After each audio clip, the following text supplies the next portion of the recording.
Hello. Thank you. Thank you, Rupen. Thank you. That's family members on the front row there. Always plant them when you're doing these things.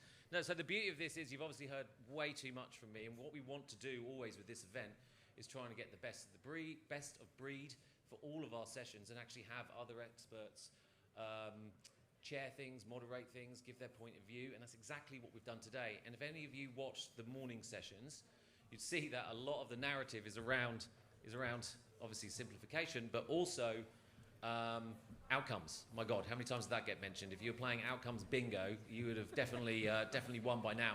Now we've got the reason why I put this up here, because we do have the iPad here, we do have Slido, the ability to ask questions, and you can do that. I don't know how it works or anything like that. I have not been briefed on this, but the iPad is here and Samir will be operating it. And these are all our sponsors. Right, so with that in mind, Samir and I worked tirelessly on this particular session to have like one of the most cutting edge hour and a half, if you like, on the topic of outcomes, and specifically how TV should address them, and why as well. How to take that money off the platforms was sort of our sort of number one sort of objective with this, and how does TV do it in a efficient way? How do they do it in a sustainable way? And how do you come together and work together on that particular narrative? He's put so much work into it. He's so excited, and he's presenting it. He's presenting to kick off this session. I think you guys need to show him massive amount of appreciation as he leads this session. With that in mind, ladies and gentlemen, big hand, Samir Modia. Oh, my goodness. Thank you, Justin. That's all right. My word, I've never had an intro like that before. That's amazing. Now, those of you who've seen me present before will know that I'm normally kind of doing acrobatics around the stage and occasionally falling off it. But I'm not going to do that today. I'm actually going to read from what I've written. I'm going to read off a screen. Apologies if you were expecting sort of theatrics. But a couple of things, I suppose. Yesterday I was at Sim, and I got overly excited, and I blurted something out which I didn't even mean, and ended up being accidentally rude to the brilliant Elliot Millard. So I think it's going to be best if I just read today. And the other thing is I want to try out some new stuff, some new material, as they say. So if you see me afterwards, please don't say, "Oh, it was brilliant, really liked it," or "You were shit." Tell me what worked and what wasn't clear, because that would be the most helpful thing. And as I say, if we can just go back past, oh, bloody hell, there's a lot of sponsors. Please scan this now. Even if you don't have a question to ask, I believe the mechanic is that you can vote for things. So vote for the questions that you want to come towards the top of the pile, so that at the end, in the panel discussion, we can make sure that you get the most out of this. Gosh, this is full. You all turned up. Amazing. Right, okay. Bloody hell. There's a very disturbing AI portrait of me. If you could see further down, you see that actually there's a hole for where the button should be, but no corresponding button in the cardigan that it hallucinated. Right, okay. So, welcome to your 90-minute outcomes intervention. Next steps in outcomes. I'm grateful to Justin and the team for giving us a bit of space to explore the issues around outcome measurement for TV.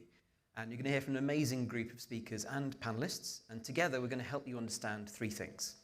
We're going to help you understand, firstly, why TV spend is below our share of the value that we create for advertiser businesses, because it is all about them. Secondly, how, and I'm really sorry to say this, how it is going to get much, much worse. Not because of LLMs, but because of LOMs, and I'll explain what they are later. And thirdly, what we all need to do to make sure that there actually is a future of TV advertising. You know, the clue is in the name, but we kind of need to think about that. So to help with that, you're going to hear, I'm trying to coordinate two slides because I've got this and they're not connected. For the why, I'm delighted that Nimi Shah is here. She will explain why outcome measurement has been so powerful and persuasive to businesses that advertise. And then, like one of the ghosts from A Christmas Carol, The brilliant Josh Lachkovich is going to give you a glimpse of a future where there is no TV advertising at all. And it is both exciting and terrifying, and you really need to pay attention to that. In a similar vein, Travis Klinger from LiveRamp, along with Dan from Sky and François Xavier from TF1, I think I've pronounced that correctly-ish, will give you a masterclass in how to link business outcomes with ad exposures. And at the end of the session, to take us into lunch, I'll be joined by a brilliant panel of people who will explore the challenges on the road to outcome measurement for television. And as well as those people, I have got some other things to help me. I've got some otters. I've got an innovation that I don't think will end up catching on in the world of data viz, which is the triangular Venn diagram. And, you know, channeling Sesame Street, this presentation is also brought to you by the letter L. So keep an eye out for that. Because, you know, my hope is by the end of this session, just like Ebenezer Scrooge at the end of A Christmas Carol, you will feel energized and motivated to go back to your businesses on Thursday, because you'll be here tomorrow, obviously, and do something differently. Because I am genuinely scared that the future of TV advertising is going to end up looking something like this. All right? I'm not, that's not a joke. I really am. And I love this industry. I love this business that I'm in. And if you look at the trends and the way they're going, I think we're in a bit of trouble. Okay, so coming back to that first question, why have we ended up in a place where TV's share of spend is not in line with the value it creates for advertisers? Why have we ended up where one of the most useful tools for business in decades is not being valued for the benefit it provides? Well, the short answer is this. Hands up if you've seen this before. Keep them nice and high, come on, keep them high. Yeah, hands up if you've seen this before. Keep your hand up if you have spent money on one of those buttons. Oh my fucking God.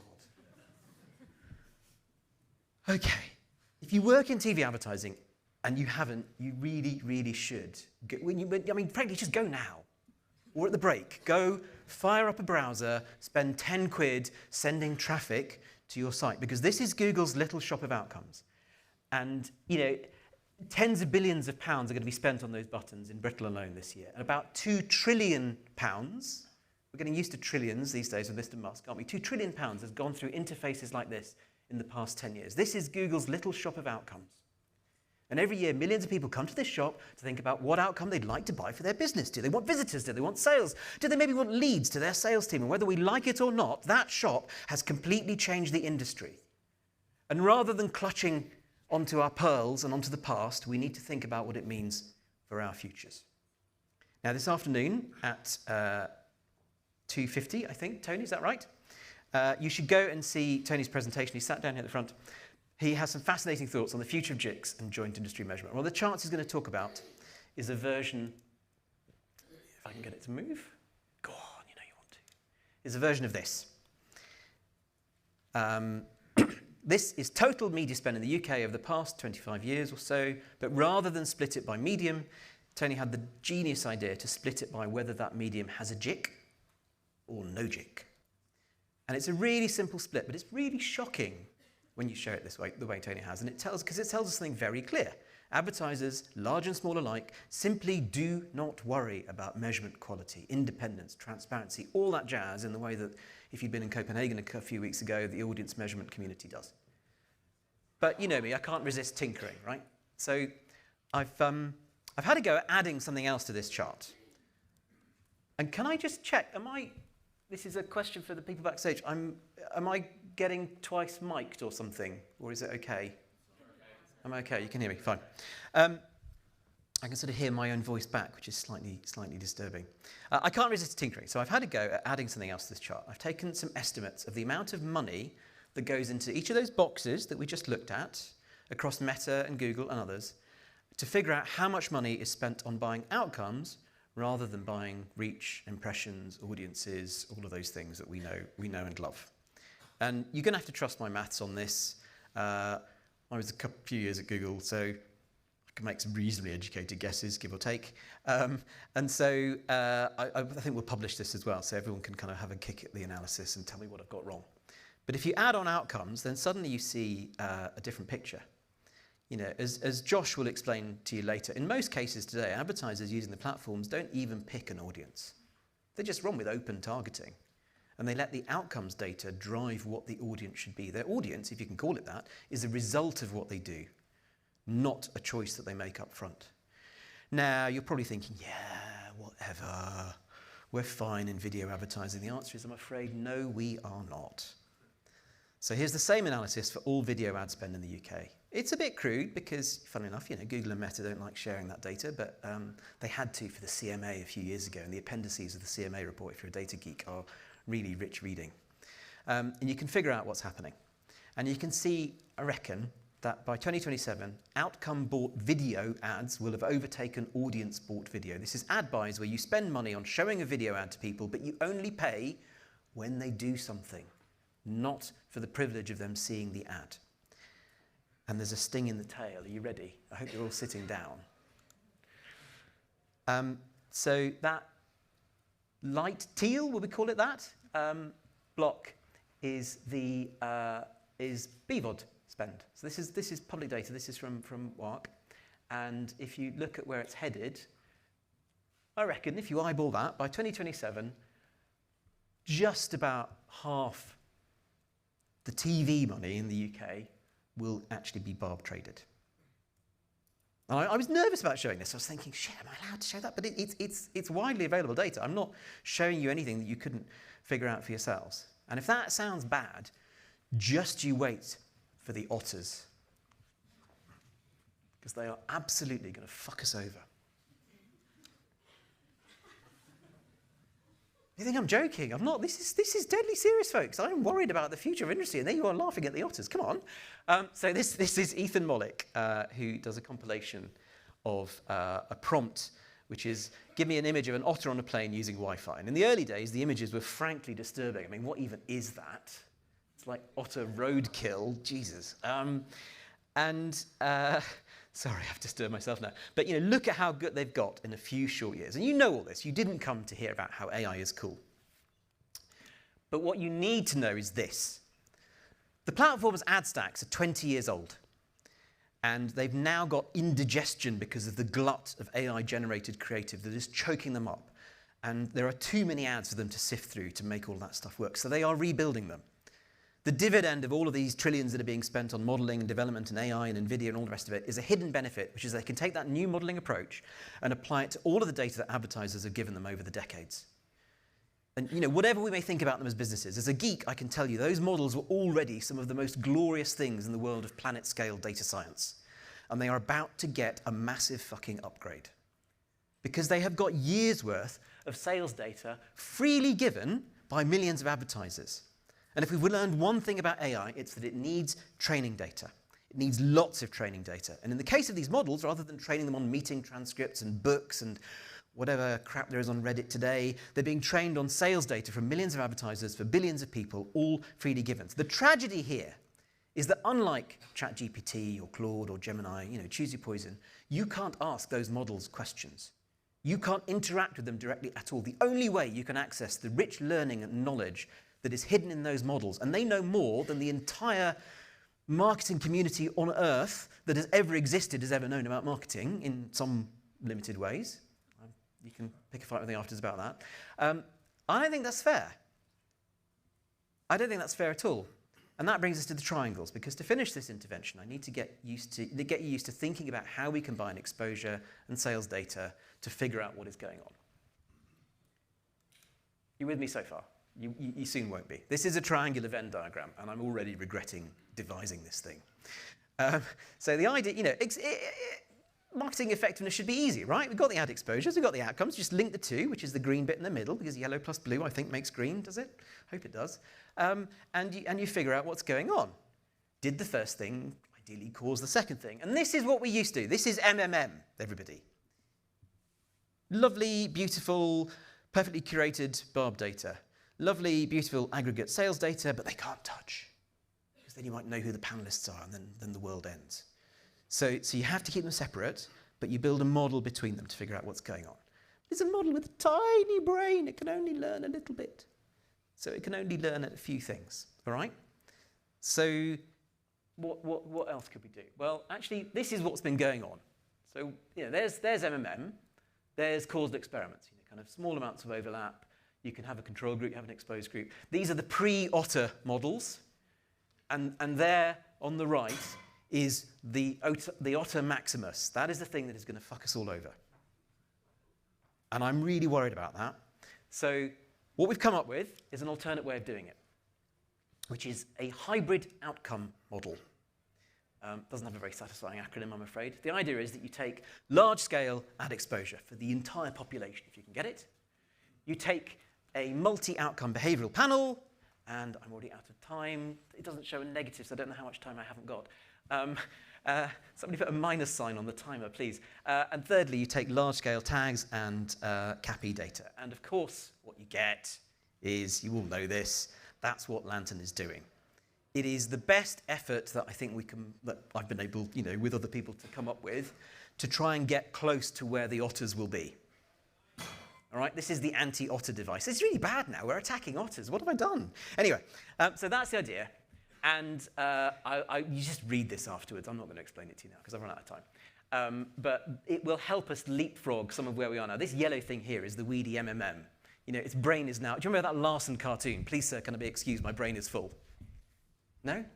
Gary Larson's probably all a bit young. Anyway, so that is what we're going to try and do. Now, am I clicking this right? Is it harder click? There we go. And this is how we get to a better future of TV advertising. Because there's a weird thing going on here where there's some factions in our world that need to make peace. The people who don't like large-scale audience data need to make peace with people who do. Then we need to get to real-time reporting of outcomes. Then beyond that, we get to this sort of lanternish stuff where we have full spectrum added value measurement. Then we get to my favorite bit, which is I don't like it that those models are locked away somewhere and we can't all play with them. So we get to democratize learning from shared models. We're going to give away our otters. And then we get to what we want in the first place, which is fairer share of the value created for all advertisers. Are you now totally confused? I think that was a yes. So there we go. Hopefully that's sort of whet your appetite for what's to come, and hopefully by the end of this session, you will have a bit more of an idea of what I'm talking about. So Nimi, if you could come up, that would be brilliant, and then you can explain to us what the hell was going on with that chart. Hang on, let me find it. This one here. Why is that on this ridiculous downward slope? Why is it that even though all my lovely measurement friends and colleagues in the audience will tell you that it's shit measurement and it's not to be trusted and blah, blah, actually that's not true, but anyway. Even though they'll say that, all of us talking about the long-term value of stuff seems to have done precisely nothing. Why is that? So, in my opinion, and some people who do know me here, I've been talking to CFOs in general, a little bit, and operating as one, but somebody who's been both a lot of advertising agencies, but also done some time in TV as well, that data is not getting to them. So that is part of the issue. The CMO-CFO relationship, a KPMG study has said that it's sort of 22% collaborative. A lot of the CMOs, and I do think as an industry, we do need to support the CMOs a lot more because the media fragmentation, there has been a well-known person who said the CMO's job is easier than it's ever been. I would argue it's harder than it's actually ever been. There is so much fragmentation, but we have not started sort of helping them and supporting them. And because they're so rarely in the C-suite, they're not seeing this data at the moment.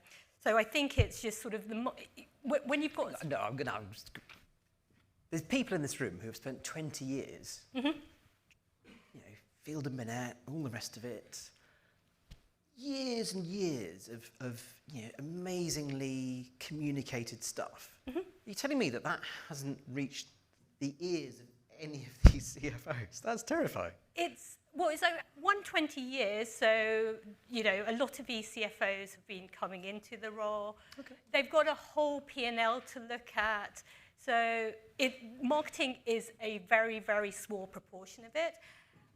Also, if you're looking at an investment versus an expense, marketing is very, very much seen as an expense at the moment, sadly. So where it's seen as an expense, you know, a well-known CFO from a large agency went to a World Finance Forum last year. She asked 2 questions at the time, which was, what do you think of marketing? And they said, it doesn't increase sales. The second question she then asked is, what are you doing with your marketing budget? And the significant proportion of that was, we're going to cut it. This was live data last year. So then along comes one of my former colleagues, you know, Google rep, some description, has a chat with the CFO. I used to get sent to try and influence the spreadsheets of the finance minions who control the marketing budget. It's an interesting job to try and do. Why is it then that these things which are denominated in an outcome, you know, you're buying an armful of clicks, or you're buying a handful of conversions, or, you know, in the outcome shot we saw earlier. Yeah. Why is it that that stuff seems to be working when all of our clever, you know, modelling, jazz hands, which is super sophisticated, is not? What's going on? So the remit of the CFO has been increasing a lot, and often that includes like being called the chief value officer, the chief data officer particularly. Most finance people are data driven. Looking at something like that is a lot easier than talking about, you know, the whole strategic plans. So I think, you know, they've also had very clever, I would argue, almost consultants sort of getting in there, talking their language. So I would sort of say, you know, presenting something like that when they've got such a short capacity is a lot easier to drive. The one thing I have been saying a lot regularly is marketing, you know, physician heal thyself is a little bit of what I've been saying. Sorry. So I was like, you know, if you can't market yourself, then you're almost not going to be able to do it for a customer. So this has been a bit of a passion project by me. Just got to watch the microphone. Sorry, yeah, I know, yeah. But yeah, I was going to say that day, you know, as an industry, we probably need to almost schmooze the CFO, but yeah, that's what I would argue. Okay, interesting. So we've got to try and communicate to a different audience. That word again, which you'll hear more about from Tony later. Okay, so they're sat there. It's not got much of their time. How do they look at, you know, when they've got their diary open and they can see next thing is the meeting with the CMO, who I think is on the C-suite. I don't know. What are they thinking? Are they thinking, oh, brilliant! I get to see, you know, Joanna again or whoever. So I think, again, because it's collaborative, the CMO is getting less and less time, which is a problem. They're not often in the C-suite. And one of the things Hang on, sorry, what does that mean? They're not, so they've got chief in their title, but they're not like the other chiefs. They're like a mini chief. They won't be in the board meetings. They won't be doing in the budget meetings. They won't often be in those type of meetings. Sadly, I've seen less and less CMOs in the C-suite. They should be there, but they're not. And I've always said, why is that? It's again the perception. It's not seen as an investment. You have the CTO there. You'll have, you know, the CEO is obviously going to be there. You'll have other people there, but the CMO is. So who decides who gets on the invite list? Is it like, well, we'll have the chief cook and bottle washer, but we won't have the chief marketing officer? Who makes that call? It's like you're chief, but not like the other chiefs. I think it's almost then it goes back to, you know, all the companies themselves, because if other companies aren't doing it, they won't bring them in. Now, you know, there are some very well-known exceptions to this rule who are doing some brilliant stuff, but in total, it's less and less the case. So I think, you know, and the other thing is, it's often seen as, and I'm probably jumping around with the question, you know, the order, but it's often seen as marketing strategy rather than business strategy. And I'm a proponent that actually there's a hell of a lot of stuff that marketing, and I argue about the 7 Ps, not even the 4 Ps, but I argue about the 7 Ps: price, product, place, promotion, people, processes, and there's a seventh one, which I always Okay. forget. But I always argue about that and them having some remit over all of that. But if they're not in the budget meeting, if they're not in the strategy meeting, all they're solving is a marketing solution, not a business strategy solution.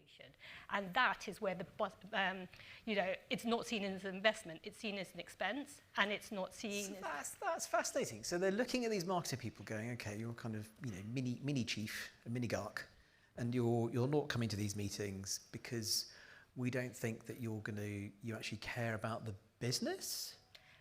It's not that you don't care, but almost that's where I was like, physician heal thyself. We need to actually support and elevate almost the CMOs, I would argue, and say they actually have the knowledge and ability to do business strategy rather than just marketing strategy. And because almost that is almost just, I would argue, a little bit looking at marketing strategy rather than business strategy.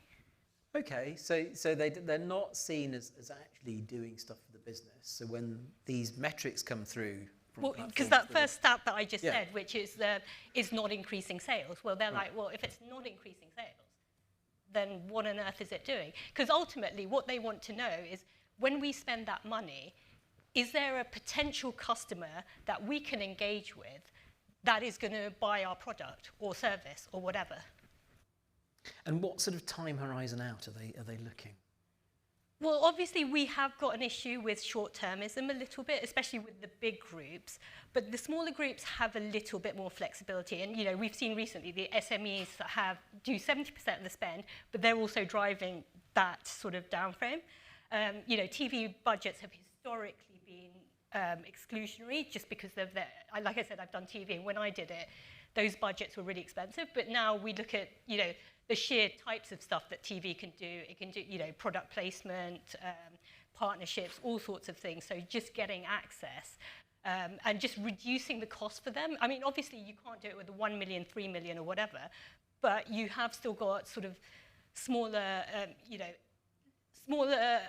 larger small companies or lower medium companies that could start getting over a lower threshold, and just then becomes absolutely. a self-fulfilling prophecy. Our doors are open. But okay, so last question then. So if we could get this TV outcome measurement stuff to work, and if we can get reasonably credible outputs that say, okay, it delivered this many sales and this much at this much margin, and these other bits and pieces that are things that are in that budget that's in the C-suite meeting, is that going to work? So I think this is where I go back to the 7 Ps, and because the CMO needs to have agency over a lot more stuff than they currently do, which is why it's like they've got to be fully resourced up and show what they can do.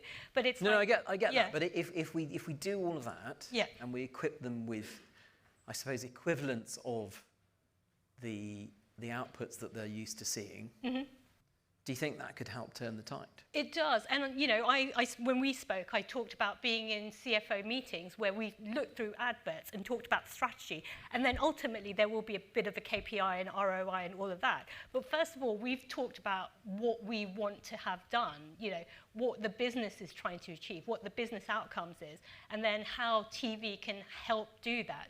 I've had the CFO say to me, we have to put our prices up. That's just to maintain margin. How can you help us communicate that message? Or we want to move into the US. I mean, this is before all the tariffs and stuff. How can you help us do that with the strategy? Okay, so a market mix model that only looks at volume and not pricing is kind of dead in the water. Exactly. Okay, right, there we go. Nimi putting the boot into market mix modelling. Thank you ever so much. That's brilliant. I hope you found that as useful as I did.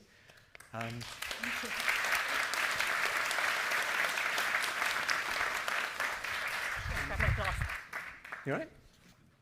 Oh yeah, go for it. So now, as you can tell, I'm not very polished at this stuff, but I am delighted to introduce this rogues gallery of people who are going to give you some very practical, down-to-earth guidance. We've had some theory. Let's have some practice about how you can actually join the dots between all these things to make some of this stuff work. So hopefully, waiting over there are the 3 of them. Gentlemen, come on up.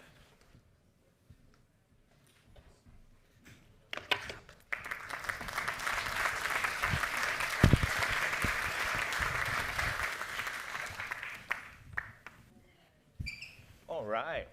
Good morning, everyone, and thank you guys all for joining us. Quick intro, I'm Travis Klinger. I'm LiveRamp's Chief Connectivity and Ecosystem Officer, and then I also run our international business. Dan, maybe a quick intro for you. Sure. So I'm Director of Transformation at Sky Media and oversee kind of the big projects, but also kind of look after our propositions and our data propositions as well. Francois? I'm leading data and ad tech for the last 2 years at TF1 in our project, which is launching, developing, and increasing our share with our streaming platform. Fantastic. Well, thank you both for joining us. So we're going to talk about kind of measurement and how that's transforming across CTV. So over the past years, we've seen a radical transformation of how consumers consume CTV. And it's all in this room. Every person here probably has a TV screen in their hand. Hopefully they're not looking at it right now. They're focused on the panel, but they've got it there. And so as the media ecosystem is evolving, kind of want to talk about how first-party data, deterministic solutions, new measurement frameworks, all of that transforming TV advertising in this era of new screens. And kind of like when we look at legacy attribution models, they don't really work anymore. And so I would love to hear from you guys, what are some of the challenges that are posed by panels and those models, and what are we moving to? Dan? Well, TV's traditionally been broad, right? So targeting had to be broad and measurement therefore had to be broad as well, and arguably probabilistic and panel-based and that type of stuff. But as TV's become more digital and essentially is largely a digital platform now, you could argue, it's enabling the ability to just do a lot more than you could do before because of the tech that sits behind it, whether it's ad servers or owned viewing panels or whatever it might be. You're getting actual data on what people are viewing, when they're viewing it, and that kind of stuff. So if you've got that ability, you can start linking that up with other data sets. And whether you've got your own first-party data or you need to buy other data in, you can link it all together, link it to what's happening on other platforms or on advertiser websites or whatever it might be. And it's suddenly opening up a whole new world of insight around the value that TV advertising is giving you. So TV is becoming much more omni-channel in the measurement capabilities now. It can be tied to digital, it can be tied to TikTok, social, all of that now. Francois? I'm stepping back a little bit to the basics, because if you want to play first party, you need to have first party. Organized, clean, and ready to use. And if you look at, and I don't know if everybody is very familiar with the TF1 project, but we used to be a replay platform, we are a destination platform. So the proposition that you are bringing to the market and the promise, which is, guys, we can help you as advertiser agencies all across the funnel, from your branding issues to your performance issues, that means that you'll be in capacity to really prove the point. So measurement becomes even more strategic than it was before. And at TF1, we split it. I mean, the marketing, the data marketing team at the service is really in charge of driving the story, the competitiveness of our offering. And we, on the data side, are here to produce the data, the right data. And when it comes to measurement, measurement can take like 1 billion forms. What you want to measure. Is it attribution, contribution, the CSR impact of your campaign? So from our standpoint, first-party data needs to be extremely practical, give you the fluidity to be interconnected with the ecosystem, because most of the measurement is done by us at some point, but it has to be delivered to agencies, to advertisers, reworked, integrated into media mix modeling, into performance models. And I think where there is a shift that we are all together trying to bring TV in is this capacity to answer multiple challenges in a very fragmented and total omnichannel world. So you mentioned measurement can be done in 1 billion forms, and we hear that every day from marketers. And there's a stat here that 63% of current TV advertisers in the UK express doubt in their ability to accurately measure TV's impact. And I think it's tied to all the different ways you can measure. So there's also the issue of TV fragmentation. Today, we have linear, we have CTV, we have streaming, and then across all of that, different TV companies can do different types of measurement on each of those. What can we do as an industry to help build trust across that and to connect that better? Dan? Well, look, fragmentation isn't always a bad thing, right? Firstly, we've all got more telly to watch now, which is great. But the challenge of it is how you, to your point, how you kind of bring it all together. Kind of Sky Media, we work across multiple broadcasters, right? So we bring us and Paramount and Warner Brothers all together to be able to provide a simplified view of the world for advertisers. And that's the key that we have to solve for, right? Is It's fine if everything is super complex, but we need to keep that complexity kind of almost in-house and make sure that the customer experience, the advertiser experience, or the agency experience is as simple as it can be, that they can kind of buy the way they want to buy and get the measurement that they want to get. And to your point, measurement can come in kind of loads of different styles, and lots of people kind of go in this world where there's so much of an increased focus on performance, and performance can mean all sorts. And there's a very, the performance that gets talked about is often the short-term part of the performance. Like the immediate gratification, did I get clicked to my website? Did I sell anything? What was the incremental value of me spending that? What's my return on investment? What TV can do though is it can do the kind of long-term impact as well. So we measure the kind of short-term impact using the first-party data that we've got along with advertiser first-party data. And the easiest thing to say is that TV works. So something like 95% of the people that we do measurement campaigns for will come back and spend more money, right? And that's an amazing situation to be in. It just proves that it works. And that's before you start thinking about that kind of longer term impact and the halo effect that it can have. So you've got this kind of direct immediate gratification point, and then you've got this halo effect of, if I advertise on there, my social campaign will get 35% more clicks because they've recognized the brand and whatever else it might be. So being able to capitalize on that first party data to provide those opportunities for people is going to help solve that fragmentation long term, because they'll start to see, actually, I can tie everything together and I can see the benefit of TV and all the other media channels together. I really like the point you make about connecting not just the fragmentation, but the different aspects of the funnel as well. Because TV can be upper funnel, but also it's becoming more performance-oriented as well. And it's connecting it to all those other experiences to tell that true journey. And then thinking about measurement, not in terms of a single campaign, but in terms of the life cycle of the customer and multi-year kind of journeys of that customer. Francois? Right. It's really a tough topic. I have a zillion ideas about this. And when it comes to measurement, I had a chance to work at Meta for years, and I think people-based marketing was one of the trajectory that we were pushing at the time, but we were also making sure that we were only measuring our swim lane. And we were making sure that what Google was saying was their own story, and we made sure that we had the Chinese wall to make sure we are producing the best measurement with a lot of marketing to push it, and to make sure advertisers really get into the story. And on the other side, more traditional advertisers were pushing for attribution, contribution, and more modelization of all this data, but the data are never flying together. It's extremely hard for any advertiser today to get their Google data, their metadata, their TikTok data, plus TF1 data, and play with them together to have really a model that works to give you the right insights. So I don't really know how to bounce back on what is being said. I think measurement is really an extremely complex topic, and I'm getting a bit pessimistic on how far we can go. Are we really coming to a point where we'll be in capacity to say, okay, I'm spending 10K on that campaign, this is my split in my media mix, and this is the impact of each of them. And if you take it to another higher level, if you're a global company, like any brands from P&G or Coke, you've been advertising for decades. Everybody knows your brand. How can you attribute more to Google, to Meta, or to a streaming platform on the sale of your product? I think the marketer's job becomes harder and harder, and us as publishers, it becomes harder and harder to prove the point that what we're bringing is efficiency.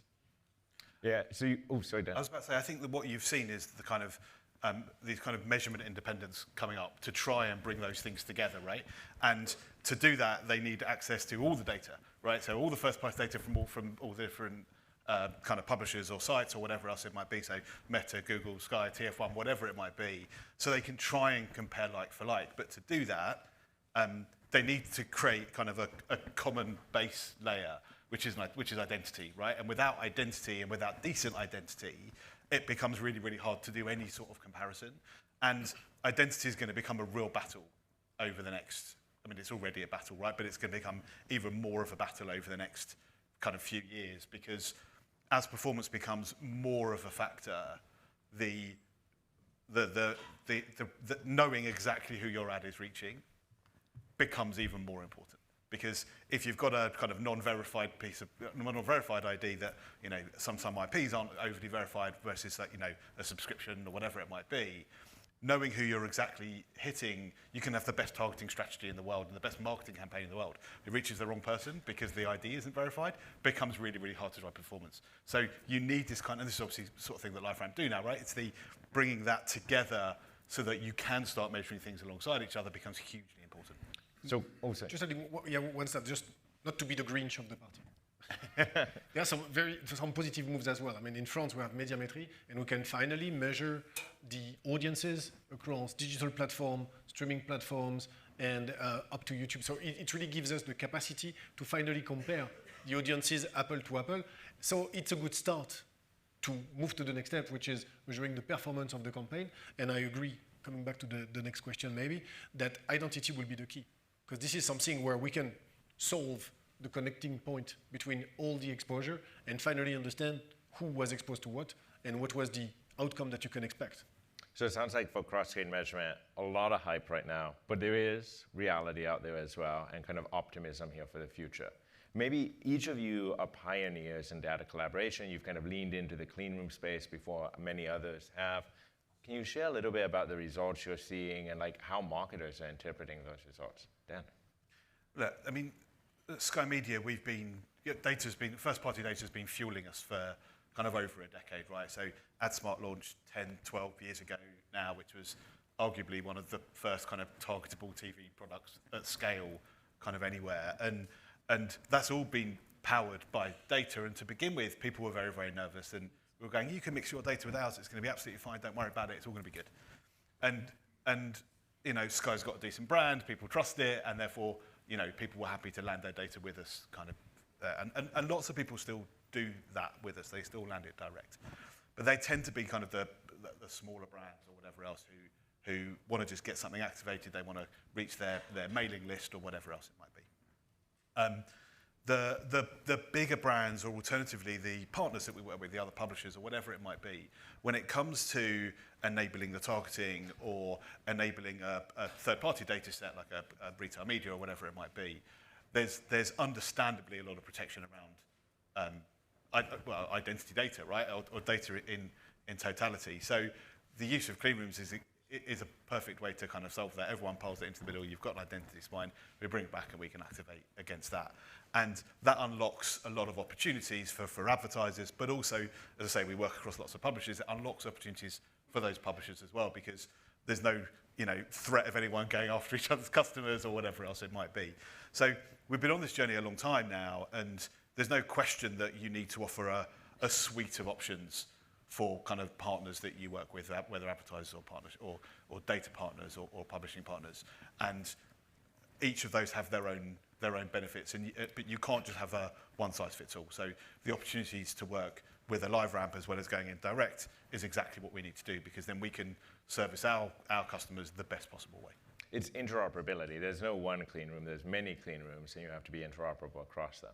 Francois? Yeah, 100% agree. The starting point is always first-party data, clean and organized. If you don't do that job, which is getting your technical debt behind you, there is no chance you can really scale and use the capacity of the data clean room at the right scale. And as far as solutions are concerned, you need to have multiple solutions, because there's no one-size-fits-all, as we mentioned. So we are using, of course, LiveRamp. We are using Mediarhythmics, who is a local French company, but we also see a movement from traditional guys of the IT world. I mean, companies like Snowflake, like Databricks, they're also coming from another angle that helps us managing massive volumes, who are already structured into our dataware or lakehouse, and we can also play around with this type of guys. And if you have this job done, which is your first party, and also the right connectors for interoperability, you can develop very solid deals. And the two that we are making this year, the one with Netflix, you can't play around with data with this type of partners if you don't have the security setup, the validation of your DPO and the data at scale. And what we are doing with Amazon Publisher as well is, if you have this first-party data, you can launch it into the pipes, be sure that this is secured, and you create value. But this is really like the two mandatory standpoints. Your first data, first party, really organized and with the massive and the best fluidity possible, and capacity to interconnect with whoever you are willing to. I think the organization thing is really important, right? And it often doesn't get talked about enough. Actually, if your data's not in a decent state, you can't share it properly, and people can't activate against it properly. And I think over the years, and Sky Media or Sky probably as guilty as this, it's kind of like, oh, we've got loads of data, it'll be nice and easy, and we'll just be able to activate against it. And again, you go on a journey. You go on a journey of what works, what doesn't work, what's GDPR compliant, what's not GDPR compliant, but also internal policies, right? Our internal policies are probably tighter than the GDPR policies because we've got this customer base that we cherish and that we service for years and years and years, and we don't want to let that information go or start giving them a bad experience. So making sure that your data is kind of consistent and secure and organized is the best way of being able to kind of give advertisers or whoever it might be the best chance of being able to kind of take advantage of that. 100%, and it also sets you up for agentic. So we haven't hit on AI on this panel. First panel in like a year where we didn't touch on AI in the first like 30 seconds. So, but as we think about like the clean room use cases, agents are going to be building on top of those and having that structured as key. We've got about 1 minute left. What's the number one use case you're seeing marketers demand from you guys from these clean room technologies? Francois? I think for clean room technologies, once you clean, you have your connection, you can play around with data, but you can also use a lot of machine learning algorithms to improve your segmentation, and then you can use agentic at the end to make sure that it's really optimizing against your objectives, against the objective of your marketers, of your customer. And this is where I believe AI will be extremely interesting for us, is fluidifying all the human process that was done after machine learning and after the data is ready. Yeah. I think, look, whether it's agentic, whether it's Gen AI, or whether it's just machine learning and AI as a standard, people just want to get the insights out. So the ability, it's just unlocking that ability to pull insights out, to do that quicker, to turn things around and be able to kind of reactivate based on those insights. I think it's just all about the speed that it gives the kind of the advertiser or the CMO to go and act on the learnings that they've been able to get. So everything needs to be faster and simpler across clean rooms. That's the takeaway from this panel. Gentlemen, thank you so much for joining us. Thank you all for taking the time.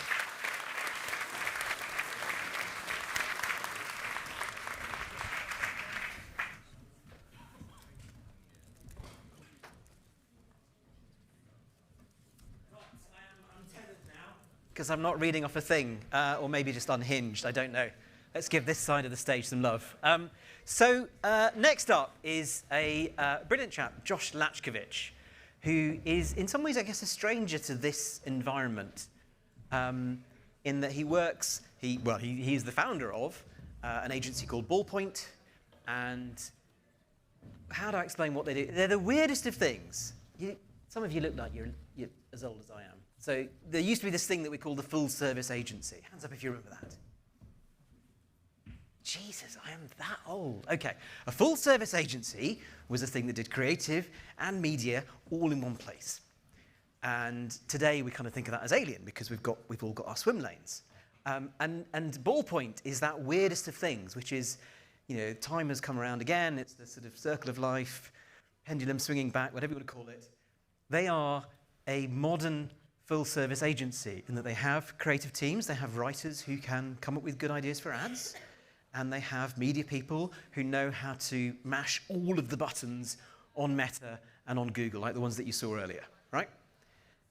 And just what he's going to give you a flavor of is what happens when you bring those two things together. And I had lunch with Josh recently, and he said something that really stuck with me. He said, so I've been thinking about how to evaluate my creative strategists. And I've decided that I'm going to rank them on how much money each of their ads attracted. Now, to most of you in the audience, that will just sound completely bonkers because you're thinking, well, we choose how much money we spend on a particular ad. But in the Meta case, where you've got this free-flowing thing with no audience selection, you plug in the outcome data, you let it rip, and you see what happens, you see where it goes, what it discovers. In that world, if you had a good idea for an ad, it's going to suck money towards it. So, as I said earlier, Josh is in many ways the ghost of Christmas future. So pay close attention to him because he's going to tell you what life is going to be like if we don't get our act together on outcomes. All right? Josh.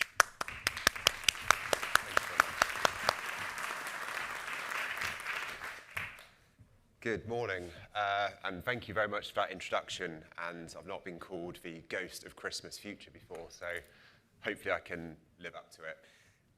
So today I am here to, as Samir introduced, talk to you a little bit about what life is like from our perspective. I'm the founder of a performance, or what you might traditionally call a performance agency called Ballpoint, and we live and die by the outcomes which we deliver for our clients. So I'm going to show you a little bit of what that looks like today. 2 weeks ago, it was Black Friday, and every hour from the start of Black Friday through to Cyber Monday, we were looking at dashboards which looked like this. Client names are changed, but aside from that, this data is the data we were looking at. So spend for each client until that moment in time, the cost per acquisition, CM3, which we'll talk about in a moment, and then the gross profit generated that day. And we were using this to look at how performance was compared to the hour before, but also the day before and the week before, and we were making changes on an hourly basis. So we could be changing the ad mix, we could be changing what discounts those clients were running, we could be changing the spend, going into different campaigns and ads as well. And Black Friday really is a microcosm of how we act all year round. Now, traditional performance agencies would look at things like CPA and ROAS, which CPA you can artificially make better by selling cheaper products. ROAS very often isn't incremental or doesn't necessarily mean it is. And so from the start, we have always been using contribution margin, CM3, which I don't want to give an accountancy lecture to today, but at a high level looks like this. So you have some revenue, an average order value. You take away the COGS from that, which gives you the CM1. You take away the logistics, Royal Mail, those sorts of fees, and it gives you CM2. And then you take away marketing costs. And those costs are media spend, but they're also the cost of creative and the cost of us as an agency.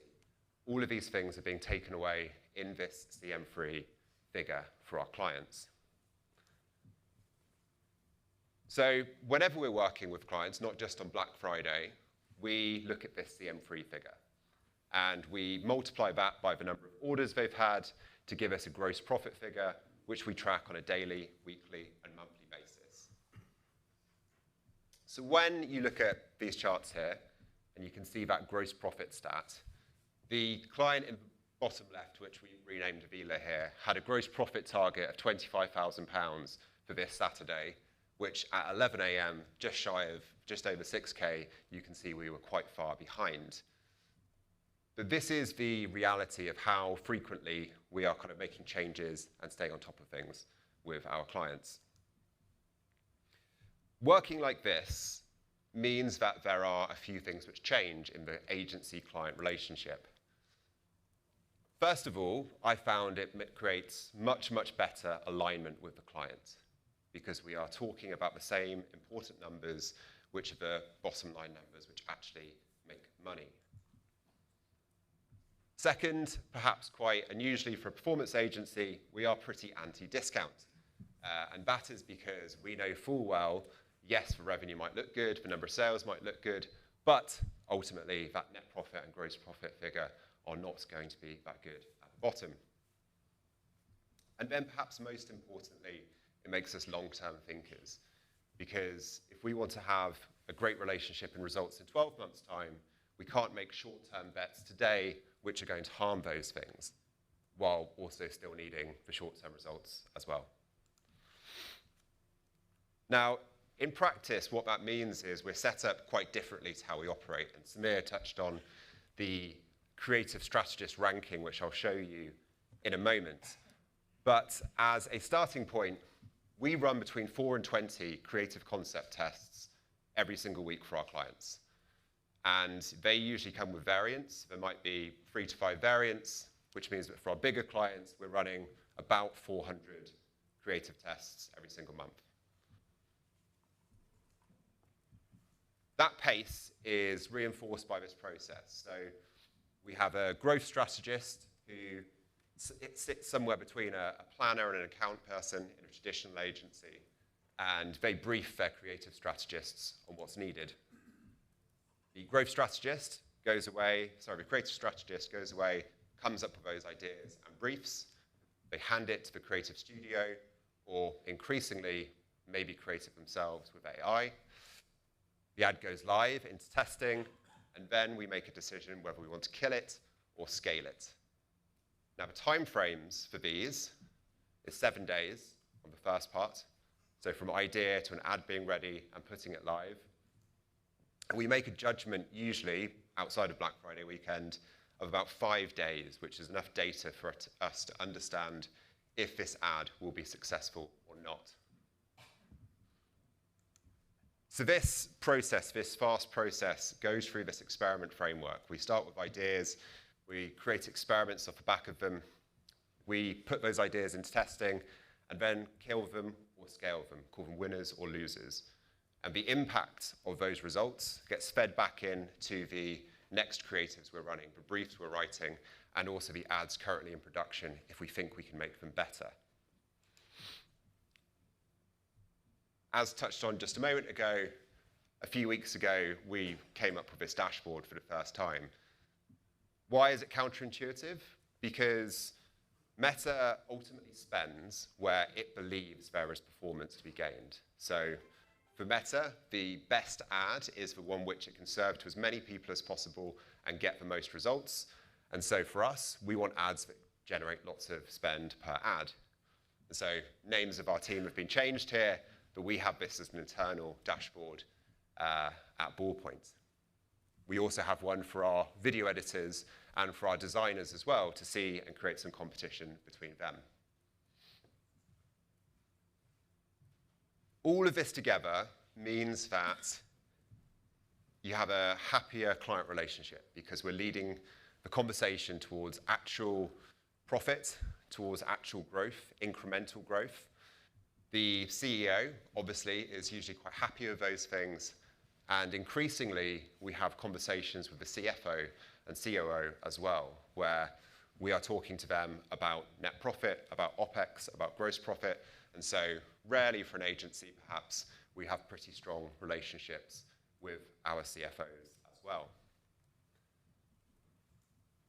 So why should all of you care? And I was asked here to give this view from the other side.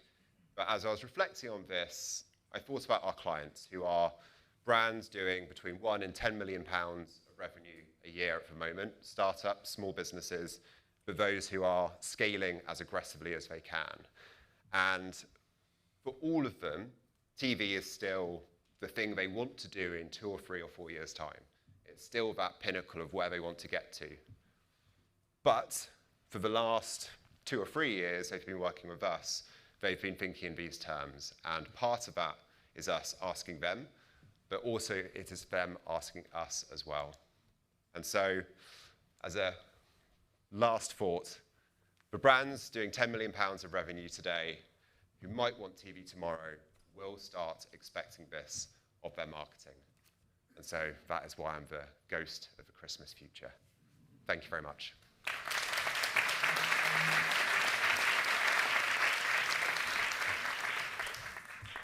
Done. Right, so like I said, ghost of Christmas future, and all of your futures if you don't behave. Right, so if I click on one, I am causing all sorts of trouble backstage by trying to change charts around. Oh, I've just done it again. Ah, there we go. Right, so I am delighted to have this group of people. I really wish we could have acres of time. There's people coming. Was it something I said? Sorry. So I hope you've been putting stuff in the Slido and voting on stuff. If you haven't, please, please, please do it, because it will make this bit more valuable for you when we get onto questions. And we've got a decent amount of time. Somehow the magicians backstage have created that. So, right, welcome onto the stage, all these lovely people, please.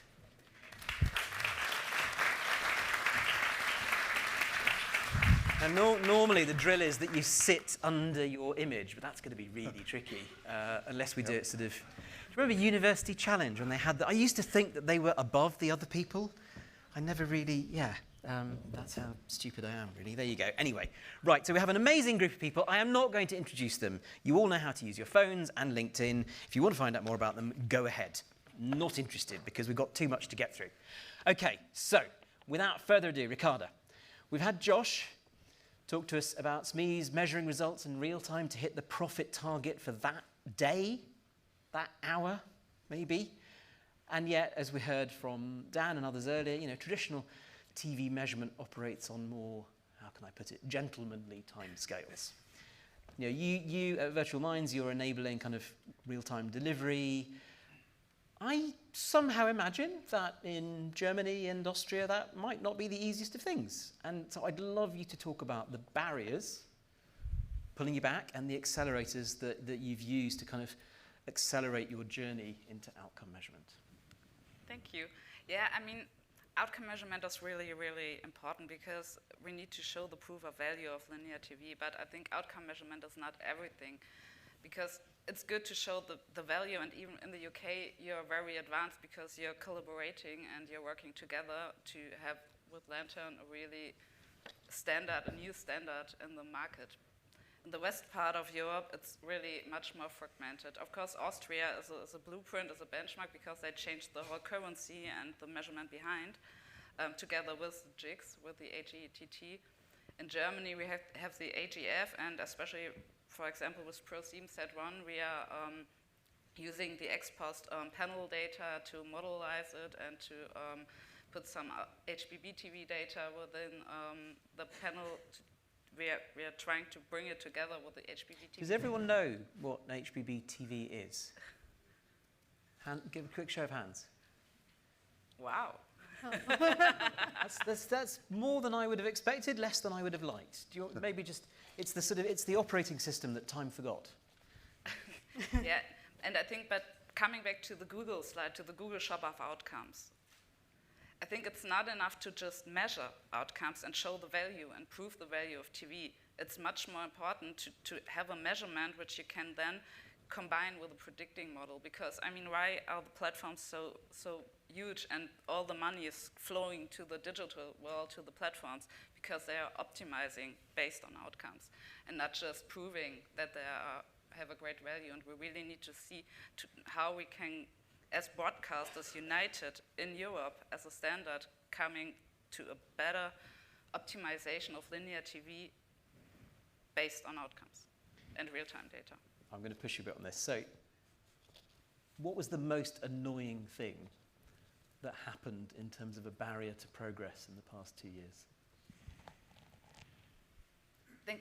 I mean, the broadcasters are currently waking up because the linear TV spans are decreasing badly.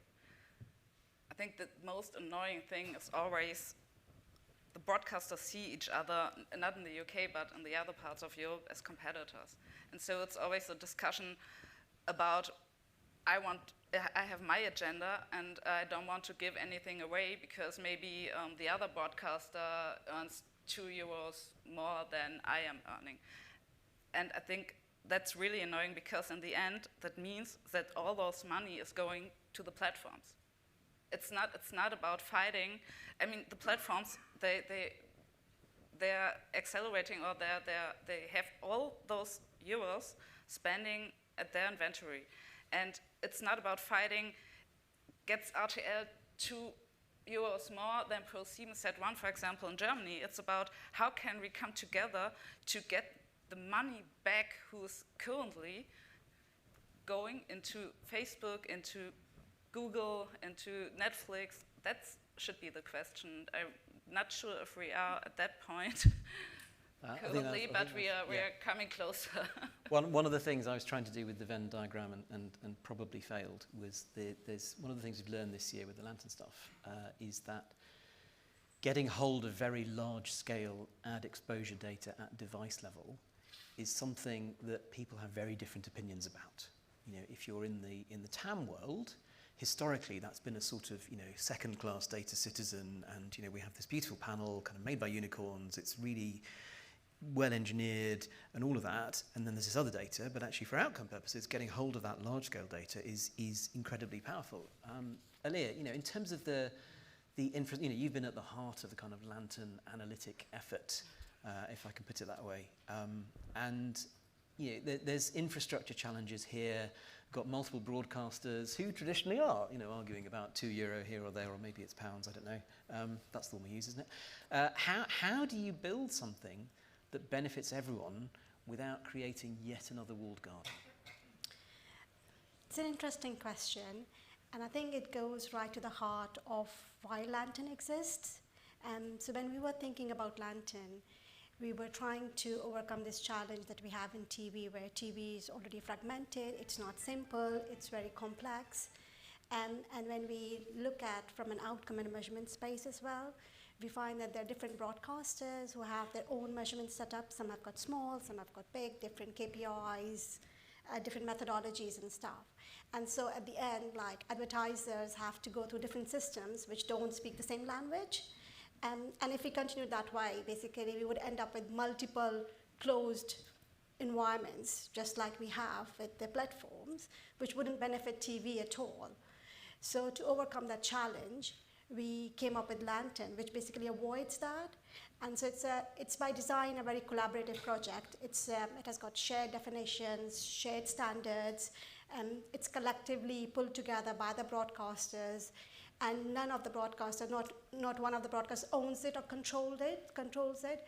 It's governed by a thing box, and there's no black box. It's very transparent. So that's what is at the heart of Lantern, basically.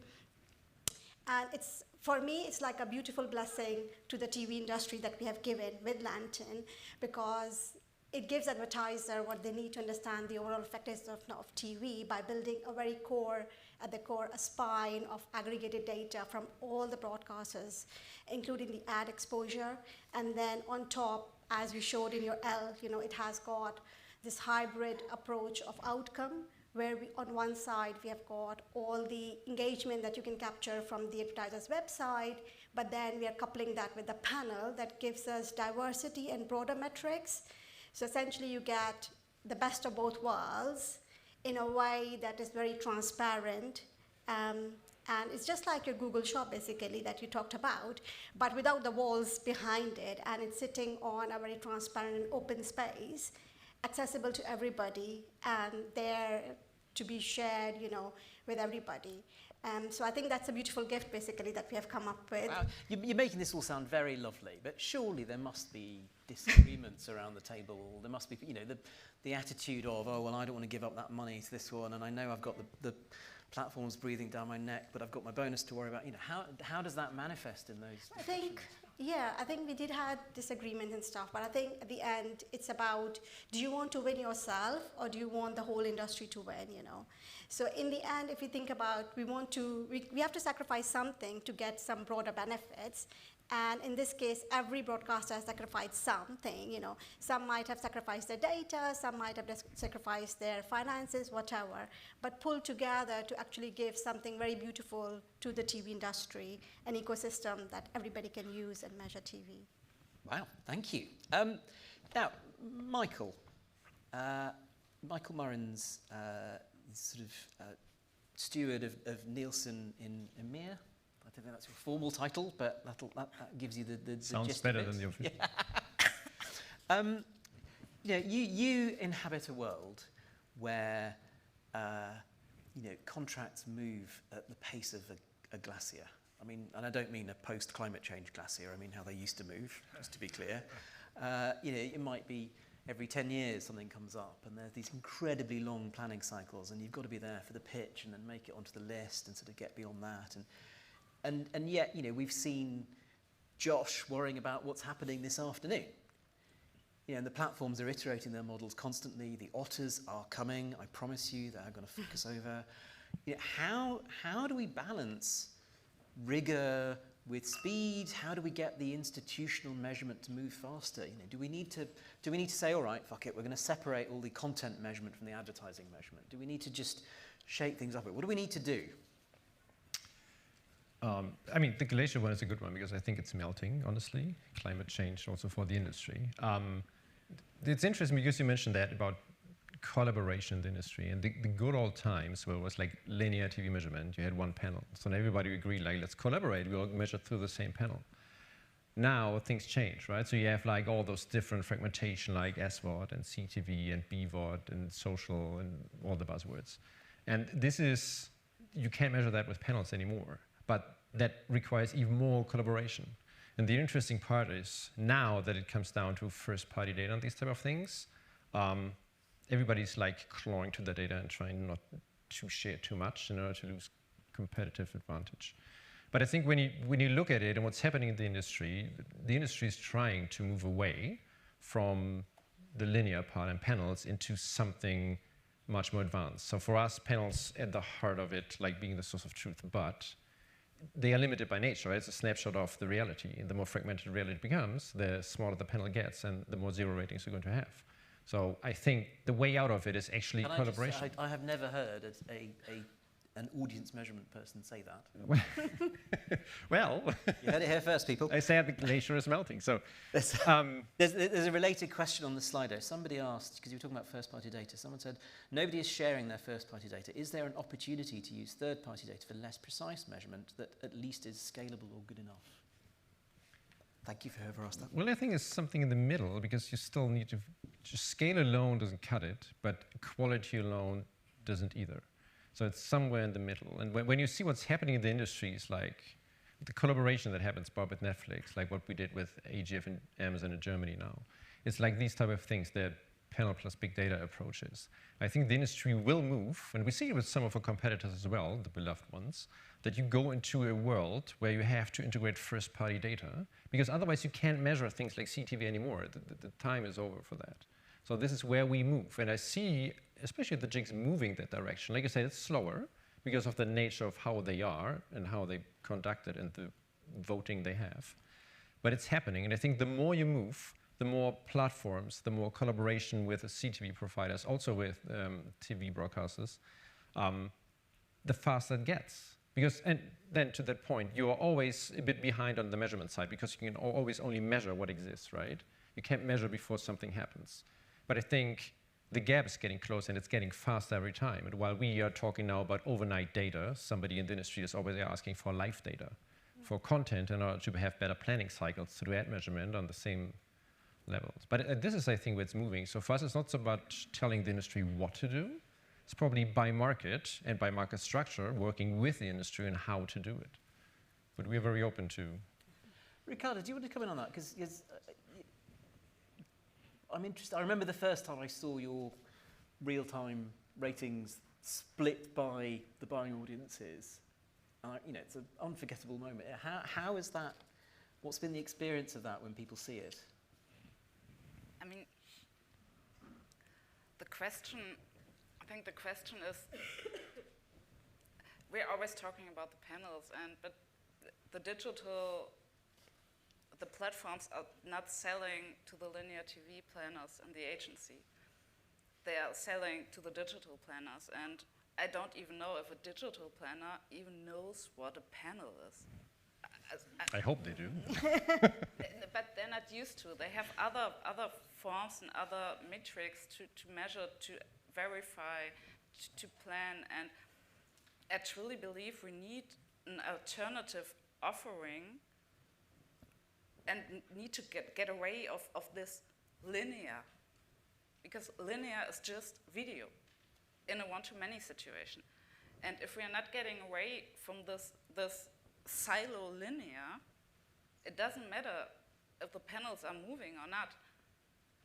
We will never have a chance to compete with platforms. No, it makes sense. I put up the chart, the one that I was worried about, but is public knowledge, which is that 2027, about half will be unmeasured or measured by our own proprietary data.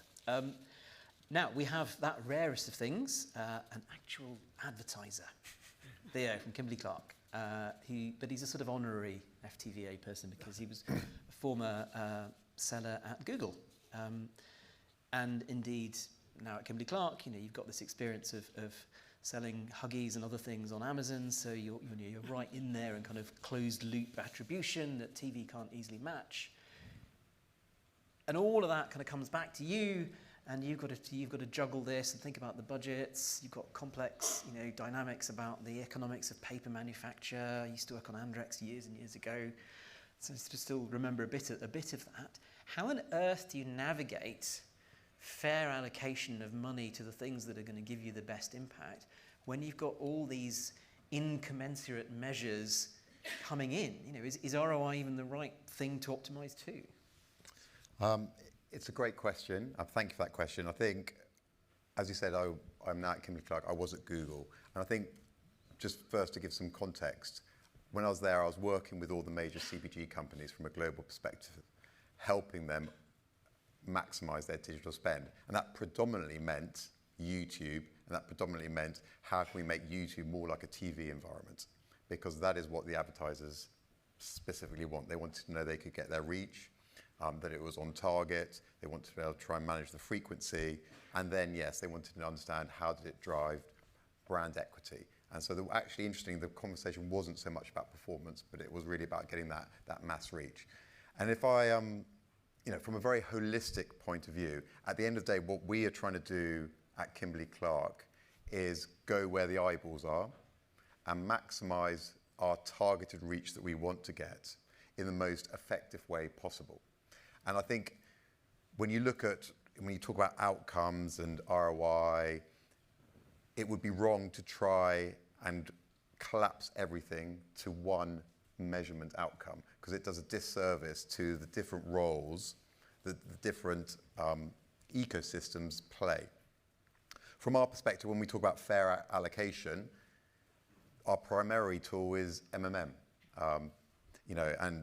And you'll probably know far more than I do about this, but they've got much more sophisticated. You can do them much more quickly. For us, it is an independent third party, and we don't want to rely on a first party for the data, because obviously they have skin in the game. So that is that is where we work in partnership with our media agency to do that fair allocation. So that is critically important. We can also mix it up with A/B test, geo-testing as well, if we've got specific scenarios to plan. I think it's then different when you're just looking at to optimize within a given platform, then we would be more open to accept that platform's measurement ecosystem, because we're only comparing within that system and it's working out how to best allocate within that. To your specific question on ROI, ROI is obviously an important metric. It has its place. It is one, I know we've been having a conversation about the importance of getting the CFO on side. It is a metric that is very easy to understand.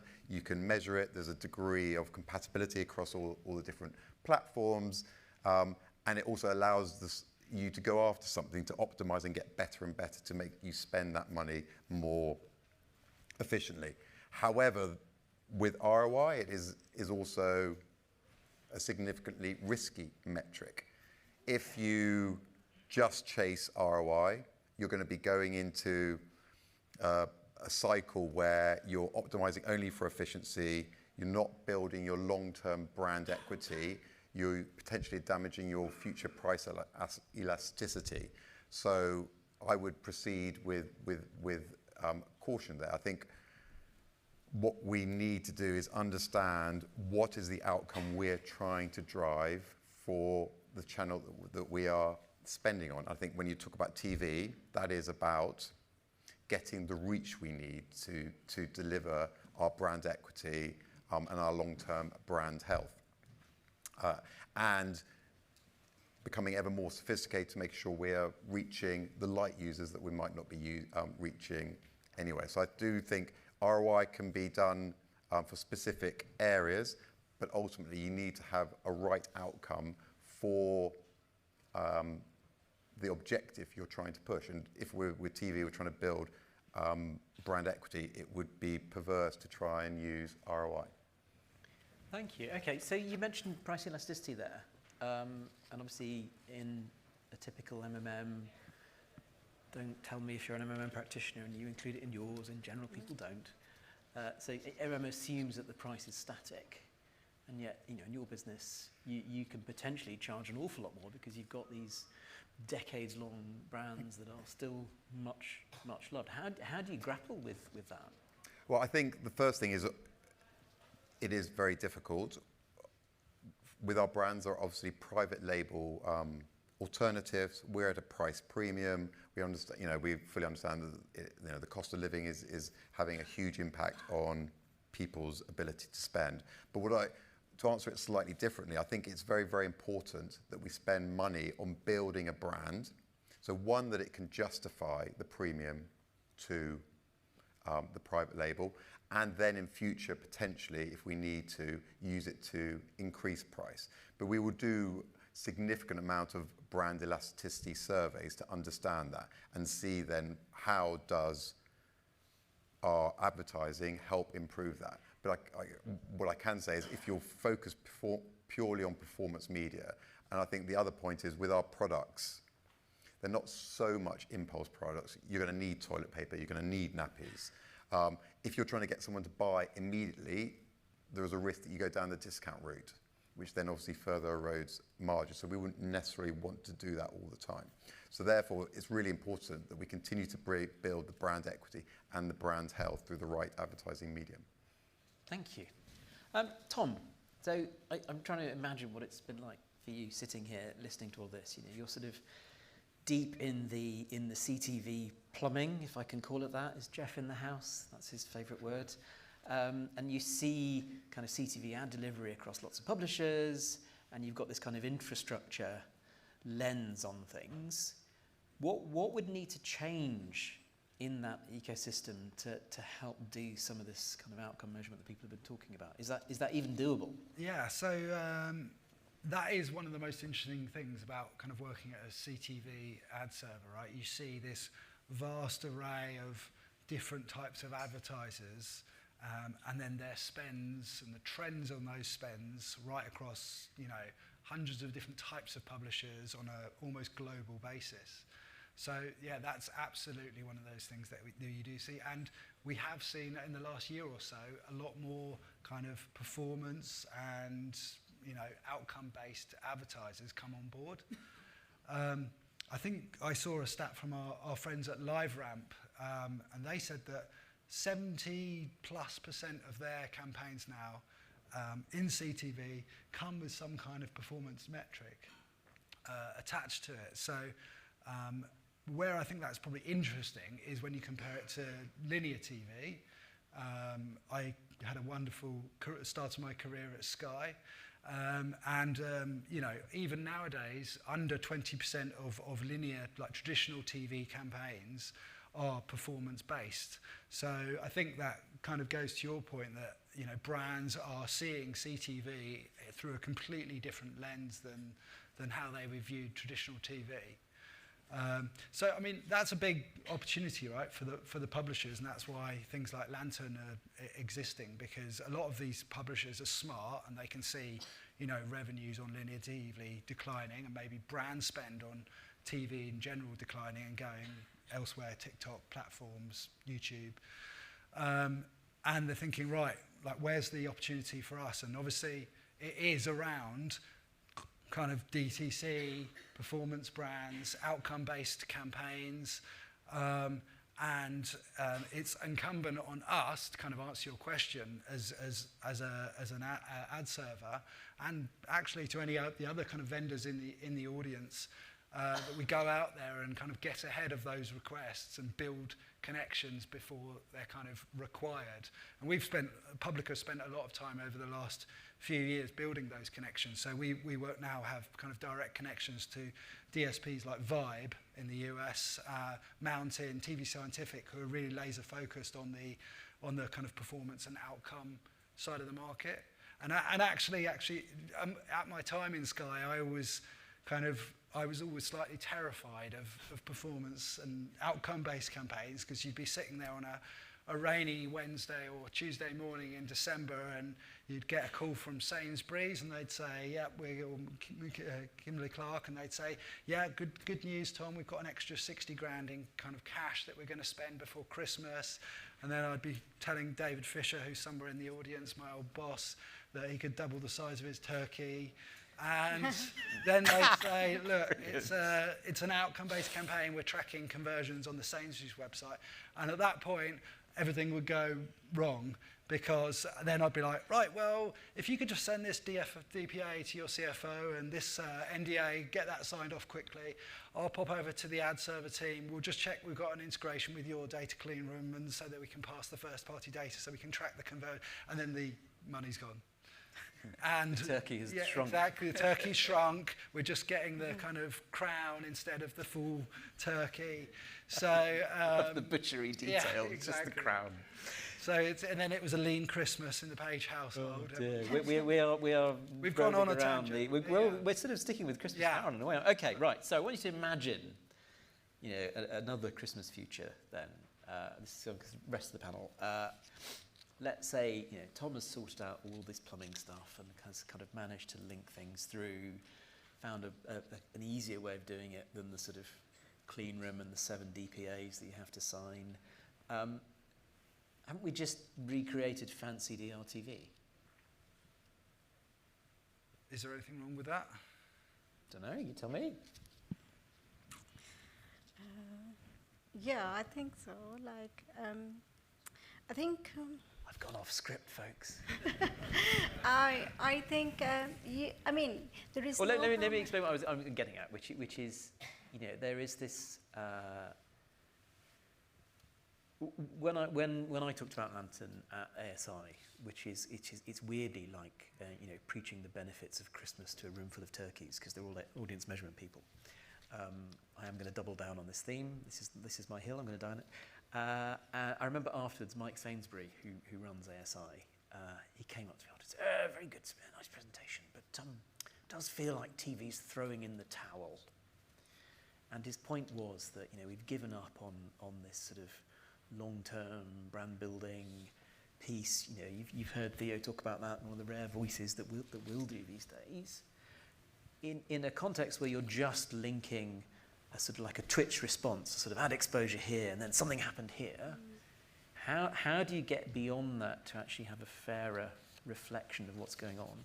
Yeah, so I think it's a mix of both things, as you said. So we do need immediate response, because there will be digitally native clients which would need, something happening, to just make sure whatever medium they've spent in and whatever campaign they've set up is working. But you also need the long-term stuff, to make sure, because TV is not just short-term effective, So we need that as well. And I think with Lantern, that's exactly what we're doing, because the metrics that we are actually looking at Lantern is not just website traffic or some. It's got a breadth of metrics which involve product searches that could do, social engagement on your pages and stuff. So all that builds up and reflects like how your brand is doing. And I guess that's where we need to, from my point of view, that's where it brings together best of the both worlds and gives you everything from short-term KPIs, which might be visits and traffic and conversions, to longer-term metrics, which actually build your brand. And you can link it up into a fantastic LLM or whatever you said to predict even, what could happen if you tweak this audience or you measure that one and play it that way. But it's called media mix, for a reason, it is right? a media mix model, but done cleverly, without that name, I guess. Yeah, so it's a mix. So I wouldn't say like linear TV is like it's done, but it's a mix of those things. And yes, CTV, when everything is happening on the big screen, it's not so much the content that's changing so much, right? People still like the content produced. It's more like the way they consume it, and then it goes by habit. So you have much more possibilities to do things in the advertising space, just versus the old days. So if you want to build reach, probably linear TV is still a good one because you're spreading it pretty wide. But then you want to mix it up in your campaign plans on how to reach targets and building brand equity and things like that. So it's just adding things for the advertiser and agency space. But obviously for linear TV, it's difficult. The people in this room can't control where the eyeballs go, right, most of them. Yeah. What we can control is where the ad spend goes, to a degree. So in my view, the job for kind of broadcasters and CTV platforms is to preserve the value spent in TV, in terms of branding in linear TV, bring that into CTV, because reality is in the 2026 future of TV, there probably won't be a satellite or an antenna feed. Everything will probably be CTV, right? So we have to move the brand money over. The second job is to get aggressive with the money that's currently going into social and take that back, because the reality is DRTV was never super effective, and that's probably going to go. But there's this gigantic pot of money sitting in social at the moment that is ripe for the taking, as long as things like Lantern and and powerful universally accredited outcome-based measurement platforms are able to prove for the same or even better metrics.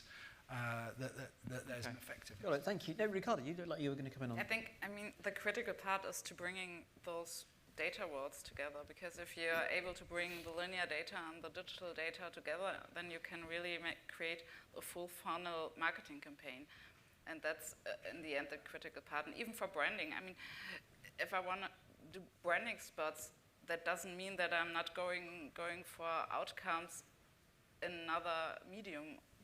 But there is a trick, I mean, you touched on this, there is a tricky, and I've put this slide up, thank you for the team for managing to find that. I've been a nightmare backstage. I wanted to put this sort of ladder up, because it's a controversial ladder, but it is a ladder that the intent of which was to say, if we can climb it, we get our medium to be represented in that top bit, which is the outcome space, and therefore be fairly represented for the value it is generating for advertisers in the near term. So what we've been riffing on is this theme where you've got the very short term, the kind of Twitch reflex, then you've got the very long term, in the long run we're all dead, as Kane said, and certainly marketing directors are going to have moved on to another role. And there's this sort of near term space, and the platforms are kind of crawling up from the bottom of the funnel towards that with their otters. You're never going to see otters in the same way again. But at the same time, we're trying to get this way. You just said it like quick as that. Yeah, well, obviously, we're heading to this world where you're just going to measure on devices rather than people. And yet, that is not an uncontroversial thing, right? There are people in this room who will say, over my dead body, from my cold, dead hands, will you take, it's Charlton Heston moment. And so how, that's why this ladder is the way it is, because, you've got examples of real-time audience reporting. You could get very quickly from that to real-time outcome reporting, and then you could have a dashboard where the third column is near-term, full spectrum. God, it's a mouthful, isn't it? Added value measurement, incrementality, for whoever asked that question about, is it lift? Yes, it is. And then beyond that, you share these models. How the hell are we going to get started with that? When these people go back to their desks on Thursday, what's one thing that they can do to start climbing the rungs of that ladder out of that bottom bit towards the top? Who wants to go first on that? I can go. Yeah, cool. So one of the things I think we can start doing is treat outcome as a default for TV measurement, because the way platforms have actually won is that they have got this wealth of data which feedbacks into the LLMs and learning models. So if we can actually close that gap with TV and have like every campaign, that is getting booked, every agency, we get an outcome measured, then actually we fill that gap up, and plug that gap. And eventually we will end up in a place where we have this wealth of data which we can feed into the models, which can help learn, and then you will hopefully end up with somewhere closer to your step 5. Okay, anyone else want to chip in on what? I was just going to say, because I think it's a very interesting challenge, and I was just going to pick up on the point on social. I think the challenge TV has is that social plays many different roles. And from an advertiser point of view, we only have one budget, essentially, and we will choose where to allocate that. So if you're thinking about social, you've got, obviously, it's where a lot of the eyeballs are. You've now got, it's been ongoing for the importance of influencers and that ability to drive either brand equity or purchase. You've got the need to be successful within that world of creating a huge amount of content.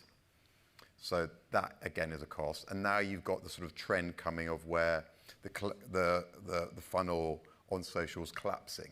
So you can do your brand equity campaign and it can also lead to a purchase. So I think that there is a challenge around that, because all of that is also taking up a lot of our money, because we have to work with influencers, we have to create a lot of content. Some of that content that is successful we'll have to boost.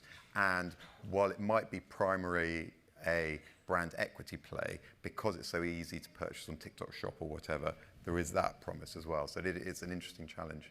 But to that point, I think you're going to do that. You mentioned social. So the only way to get is partnerships, right? So you can do it either through jigs, you can do it in markets without jigs, through broadcasters, publishers directly, the platforms itself.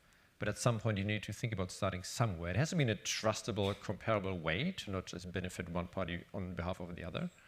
But this is the only way to go, because otherwise you can't get near there anyway. So There we are. You heard it here, folks. It's the only way to go. Although right now, the only way to go is lunch. So thank you very much, panel. That was brilliant. I really enjoyed hearing that. I hope you've had a good 90-minute boot camp on outcomes. I hope you've written down at least one thing that you can do when you get back to the office on Thursday, because this is not easy, but it is also urgent. That's the Eisenhower matrix, isn't it? On that note, I will leave you. Thank you very much, everyone.